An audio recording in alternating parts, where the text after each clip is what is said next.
પરમ દિવસે રાજ્ય સરકારના પ્રવક્તા અને કૃષિ મંત્રી જીતુભાઈ વાઘાણીએ ચેલેન્જ કરી કે કોંગ્રેસે ખેડૂતો માટે શું કર્યું આ ચર્ચા કરવા આવે ત્યારે આજે રાજ્યના કૃષિ મંત્રી અને પ્રવક્તા શ્રીને મેં કાગળ લખી અને એમના ચેલેન્જનો સહજ સ્વીકાર એક સૌરાષ્ટ્રનો જે દુહો છે, વા ફરે વાદળ ફરે ફરે નદીઓના પૂર, સૂરા બોયલા ન ફરે નહીતર પશ્ચિમ ઉગે સૂર, આ દુહા સાથે જીતુભાઈ વાઘાણીની ચેલેન્જનો સહજ સ્વીકાર કર્યો છે. જીતુભાઈને કાગળમાં મેં કહ્યું છે કે સ્થળ તમે નક્કી કરો, તારીખ તમે નક્કી કરો, સમય તમે નક્કી કરો.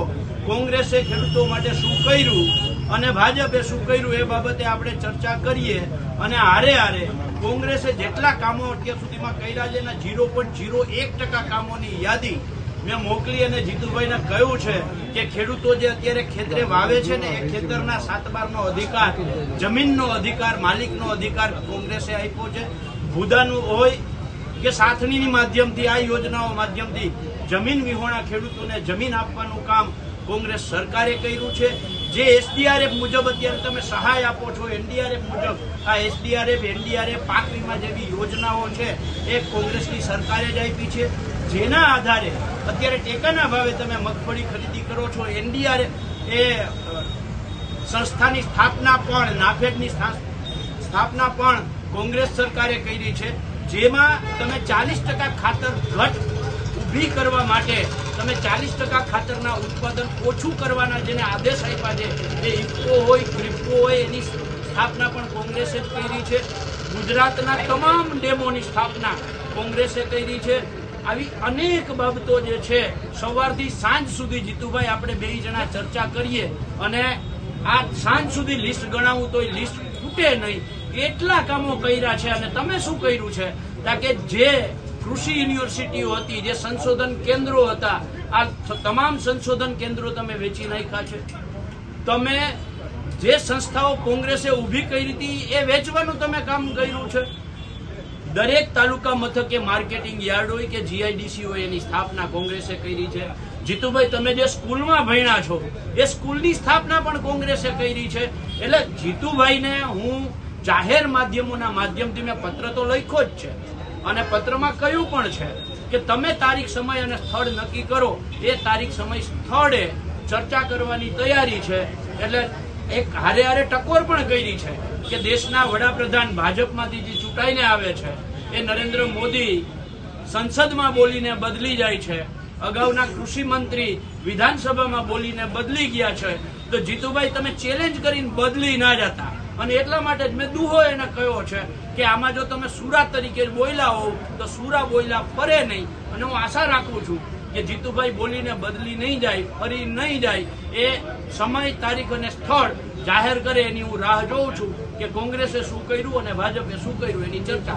સૌરાષ્ટ્રમાં જે રીતના વરસાદ પડ્યો અને કૃષિ પેકેજ જે સહાય પેકેજ જાહેર કર્યું ખેડૂતો માટે, પણ હવે સૌરાષ્ટ્રના જે ખેડૂતોના જે ભાગ્યાઓ છે એ પણ રજૂઆત કરવા માટે આવ્યા છે કે ખેડૂતો અમને આ સહાયમાંથી 1 રૂપિયો આપતા નથી. તો હકીકત શું આમાં, કઈ રીતના જયારે ભાગ્ય રાખતા હોય ત્યારે શું એને નુકસાનમાં ભાગ દેવાનો હોય કે નહીં?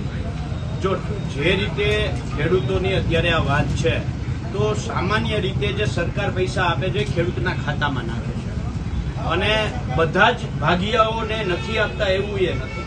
મારા જ ગામમાં 10 થી 15 ખેડૂતો એવા છે કે હજી 50% રકમ આપીને તો ભાગિયાને આપી. કેટલાય ખેડૂતો એવા છે કે ભાગિયાને આવતા વર્ષ માટે લોન, હજી તો આવતા વર્ષે આવશે કે નહીં આવે એની માનસિક તૈયારી કોઈ ચિંતા કર્યા વગર ભાગિયાઓને ખેડૂતો અગાઉથી પૈસા આપે છે. બરાબર છે. એટલે ભાગિયાઓને ભાગ નથી આપતા એવું નથી. પણ સરકારને હું વિનંતી કરું છું કે હારે હારે જો ખેડૂતોને જ તમે આપો છો તો જે ભાગિયાઓ છે એના માટે, ખેત મજૂરો છો એના માટે, અમે જયારે આ કમોસમી વરસાદ વખતે જયારે પહેલી અમે રજૂઆત સરકારને કરી ત્યારે પણ અમે કહ્યું હતું કે ખેડૂત અને ખેત મજૂરો બંનેને નુકસાન થયું છે તો બંનેને આની અંદર વળતર આપવામાં આવે. આજે પણ હું ફરીથી એ માંગ દોહરાવું છું કે ખેડૂત અને ખેત મજૂર બંને માટે સરકારે વિચારવું. ઉત્પાદનમાં જેમ ટકાવારી નક્કી કરો કે આટલા ટકા ઉત્પાદન થાય તો આટલા ટકા ભાગ્ય, આટલું ખેડૂત, તો એવી રીતના નુકસાનમાં કોઈ ટકાવારી નક્કી કરો છો કે નહીં? સામાન્ય રીતે અગાઉ આવા કમોસમી વરસાદને એટલું ન થતું એટલે અત્યાર સુધીમાં ખેડૂતો સામાન્ય રીતે આવા કોઈ ખેડૂતો કે ભાગ્યા નથી, ભાગ્યા તરફથી આવી કોઈ વાત આવતી નથી, ખેડૂત તરફથી આવી કોઈ વાત આવતી. પણ જે આ પરિસ્થિતિ છે તો આવનારા દિવસોમાં આ પણ ખેડૂતોએ વિચારવું જોશે. અને સૌથી મોટી વાત આમાં એ છે કે ખેડૂત છે એ ભાગ્યને નુકસાન ગયું છે તો એને કાઢી નથી મૂકતો. ખેડૂત છે એવા 5-25% ખેડૂતો હોય કે કદાચ ના આપે, બાકી મોટા ભાગના જે અમારી સાથે ખેડૂતોની સાથે જે ભાગીયાઓ છે એ ભાગીયાઓને બકાલું અમે આપીએ છીએ, એ ભાગીયાઓને દૂધ દહીં છાશ અમારે ત્યાં થાય છે એ આપીએ છીએ. એ જ ભાગીયાઓના જયારે લગ્ન હોય તો ઉપરથી એને પૈસા પણ આપીએ છીએ. એટલે નિર્દયતા સાથે ભાગીયાઓ સાથે જો વ્યવહાર થતો તો આટલા ભાગીયાઓ ત્યાંથી આવતા જ ન હોત. એટલે એમની સાથે પણ એમને પણ માનવીય અભિગમ સાથે એમને રાખવામાં આવે છે, એમને મકાન પણ આપવામાં આવે છે. એટલે આ જે વાત છે એ માત્ર ભાગીયાઓને લૂંટી લેવા, જે સરકાર જેવી રીતે ખેડૂતોને લૂંટી લે છે, ખેડૂતો એવા નથી કે ભાગીયાઓને લૂંટી લે. સરકારે કોઈ આમાં નીતિ ઘડવી જોઈએ. જેમ ખેડૂતોને સહાય આપવાની વાત કરી, સરકારે ખેડૂતોને અને ભાગ્યાઓ વચ્ચે કે મોટા ભાગના ખેડૂતો છે હવે ભાગ્યાઓ ઉપર જ રાખે ખેતી કરે છે. અત્યારે મોટા ભાગના નહીં પણ એવું કહી શકાય કે 35 થી 40% જે વિસ્તાર છે આખા ગુજરાતની અંદર, એમાં 35 થી 40% ભાગ્યાઓ આધારિત થઈ ગયું છે. અને એમાં સરકાર નીતિ બનાવે તો ખૂબ સારી બાબત કહેવાય. બાકી ખેડૂતોને હું વિનંતી કરું છું કે જે તમારે ત્યાં મજૂરી કરવા આવે છે અને તમારે ત્યાં તમારી જ ખેતી છે એ કરી અને જ્યારે એ નુકસાની જે આખું તમને આવ્યું છે તો એવી જ રીતે એને પણ એના ભાગ જે મળવાનો હતો એમાં નુકસાની આવી જ છે, તો એમને પણ માનવીય અભિગમ રાખી અને એ ભાગીયાઓને પણ નુકસાન ન જાય એવી રીતે તમામ ખેડૂતો વર્તે એવી હું ખેડૂતોને વિનંતી કરું. ખેડૂત વિરોધી સરકાર છે એવું તો તમે માનો છો? અરવિંદ કેજરીવાલને પણ મળવા ન દેવાયા, તમે એ વાતને કેવી રીતે લ્યો છો કે શું એ મળવા દેવા જતા ના? ખેડૂતોને મળવા જતા બોટાદમાં જે ખેડૂતો હતા એને જેલમાં રાજકોટ જેલમાં રાખ્યા છે. અરવિંદ કેજરીવાલ મળવા જવાના હતા ખેડૂતો, પણ જવા ન દેવા. મંજૂરી જ ન હોય. એને તમે કઈ રીતના જુઓ? ને એમાં જો મને ખબર નથી કે મંજૂરી કોના નામે માંગી હતી.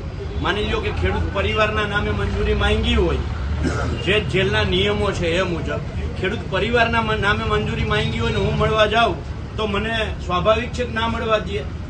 મારા નામે મેં મંજૂરી માંગી હોય ને મને જો મળવા ના જવા દીધું હોય તો એ 100% ખોટી બાબત કહેવાય. અને શું કહેવાય, ન્યાયથી ઉપરવટ જઈ અને સરકારે આ નિર્ણય કર્યો એવું કહેવાય. પણ માની લો કે ખેડૂત પરિવારના નામે મંજૂરી માંગી હોય, જે અંદર છે એના પરિવારના નામે મંજૂરી માંગી હોય અને એની જગ્યાએ મારે મળવા જવું હોય તો મને ના મળવા દે. અને પછી હું જો આવું સ્ટન્ટ કરું, નાટક કરું તો એ મારે ક્યાંક ને ક્યાંક લોકોને ગુમરાહ કરવાનો મારો આશય હોય એવું આના ઉપરથી સાબિત થાય છે. મંજૂરી માંગનાર સિવાય 5 વ્યક્તિને જવા દેતા હોય છે સામાન્ય રીતે, તો એમાં તો થઈ શકે ને. નહીં, એટલે એમાં પર્ટિક્યુલર નામ આ તે લખવાનું હોય, લખ્યું છે નથી લખ્યું એ બાબતની મને કંઈ કરતા કંઈ ખબર નથી, એટલે એમાં હું વધારે કંઈ ના કહી શકું. તો